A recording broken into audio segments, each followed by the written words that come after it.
মুর্শিদাবাদ, এটা মুর্শিদাবাদের মাটিতে দাদাগিরি করলে পুঁতে দেবো অর্জুন সিং, একদম আস্ত পুঁতে দেবো।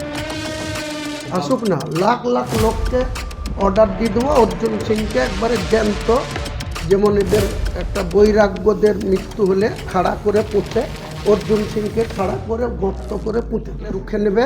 আমার জিন্দেগি চলে যাবে 10টা মেরে তারপরে হুমায়ুন কবির মরবে।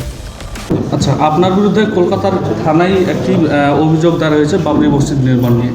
যত খুশি হোক, ওরকম তো ওই একজন কোরআন নিয়ে ওই একজন বিজেপির অসীম সরকার 100টা এফআইআর হয়েছিল, এই মমতা ব্যানার্জির সরকার তার লোম ছিঁড়তে পারেনি। তো আমার বিরুদ্ধে 1000 এফআইআর হোক। বাবরি মসজিদ আমার ট্রাস্টির নামে খরিদ করার জায়গায় করছি, কারো ক্ষমতা থাকলে রুখে নেবে। আমার জিন্দেগি চলে যাবে 10টা মেরে তারপরে হুমায়ুন কবির মরবে। হুমায়ুন কবিরের জিন্দেগি যে কোনো টাইমে চলে যেতে পারে, কিন্তু 10 জনকে আগে কবরে পুঁতবো, তারপরে হুমায়ুন কবির কবরে যাবে।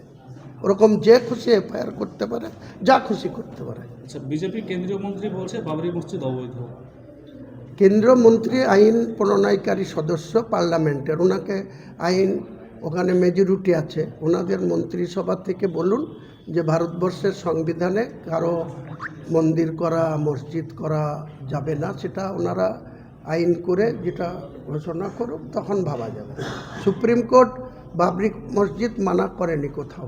2019 সালের যে নির্দেশ, তাতে সুপ্রিম কোর্ট বলেছে বিতর্কিত ল্যান্ড রামলীলাকে দেওয়া হয়েছে, সেখানে রাম মন্দির হয়েছে।